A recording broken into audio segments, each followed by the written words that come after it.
শুক্ৰৰ ৰাশি পৰিৱৰ্তনত এই তিনি ৰাশিৰ জাতক জাতিকাৰ জয় জয় ময় নমস্কাৰ প্ৰিয় দৰ্শক পুনৰ স্বাগতম জনাইছো টেক নিউজ 24 চেনেলটোলৈ এতিয়ালৈ যদি আমাৰ চেনেলটো সাবস্ক্ৰাইব কৰা নাই তেনেহলে চেনেলটো সাবস্ক্ৰাইব কৰি ভিডিঅ'টোত এটা লাইক কৰি দিবলৈ নাপাহৰিব তেনে পলক দেৰি নকৰি প্ৰতিবেদনটো আৰম্ভ কৰো বৈদিক পঞ্জিকা অনুসৰি সৌৰজগতত 9টা গ্ৰহ আছে আৰু প্ৰতিটো গ্ৰহৰ নিজস্ব তাপৰ্য আছে এই গ্ৰহবোৰে সময় সময় নিজৰ গতি সলনি কৰে কেতিয়াবা এটা ৰাশিৰ পৰা আন এটা ৰাশিলৈ গতি কৰে কেতিয়াবা পশ্চাৎ গমন কৰে আৰু পোনপটীয়াকৈ হয় ই কেৱল মানুহৰ জীৱনতেই নহয় দেশ আৰু বিশ্বৰ ওপৰতো প্ৰভাৱ পেলায় যদি আমি শুক্ৰ গ্ৰহৰ কথা কওঁ তেন্তে ই প্ৰায় এমাহৰ ব্যৱধানত ৰাশিৰ সলনি কৰে অনুমান কৰা হৈছে যে মে মাহত শুক্ৰই নিজৰ ৰাশি সলনি কৰিব যাৰ ফলত তিনিটা ৰাশিৰ ওপৰত অতি ইতিবাচক প্ৰভাৱ পৰিব দেওঘৰৰ এজন জ্যোতিষীৰ পৰা জানো আহক শুক্ৰই এই পৰিৱৰ্তনৰ ফলত কোনবোৰ ৰাশিৰ ওপৰত প্ৰভাৱ পৰিব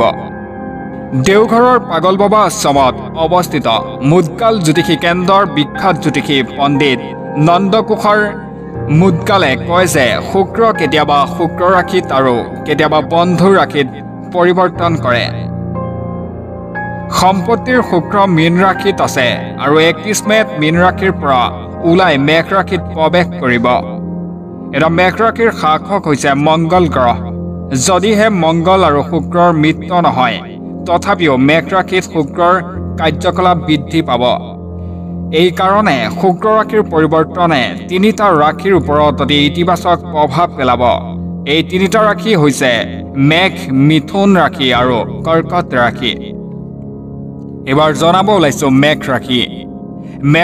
শুক্ৰ ৰাশিৰ পৰিৱৰ্তনে মেঘ ৰাশিৰ জাতক জাতিকাৰ ওপৰত ইতিবাচক প্ৰভাৱ পেলাব আপোনাৰ আত্মবিশ্বাস বাঢ়িব আৰু প্ৰতিটো সমস্যাৰ সমাধান কৰিব পাৰিব শত্ৰুক পৰাস্ত কৰিব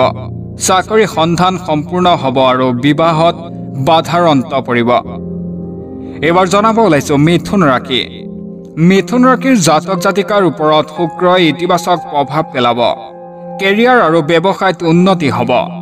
আপুনি জীৱনত উন্নতি কৰি থাকিব বিবাহিত লোকে পত্নীৰ লগত ভাল সময় কটাব সন্তান জন্ম দিব বিচৰা দম্পতীয়ে সন্তান লাভৰ আশীৰ্বাদ লাভ কৰিব পাৰে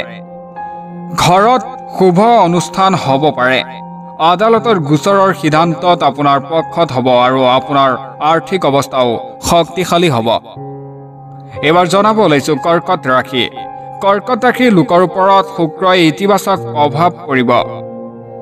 অবিবাহিত লোকৰ বিবাহ ঠিক হ'ব পাৰে আপুনি নতুন ব্যৱসায় আৰম্ভ কৰিব পাৰে আৰু ব্যৱসায়ত ধন বিনিয়োগ কৰিলে দুগুণ লাভ হ'ব আবদ্ধ হৈ থকা ধন উদ্ধাৰ হ'ব আৰু হঠাতেই আৰ্থিক লাভৰ সম্ভাৱনা থাকিব মাটি সম্পত্তি যান বাহন আদি ক্ৰয় কৰাত সম্ভাৱনা থাকিব লগতে বিবাহিত জীৱন সুখী হ'ব news desk report tech news 24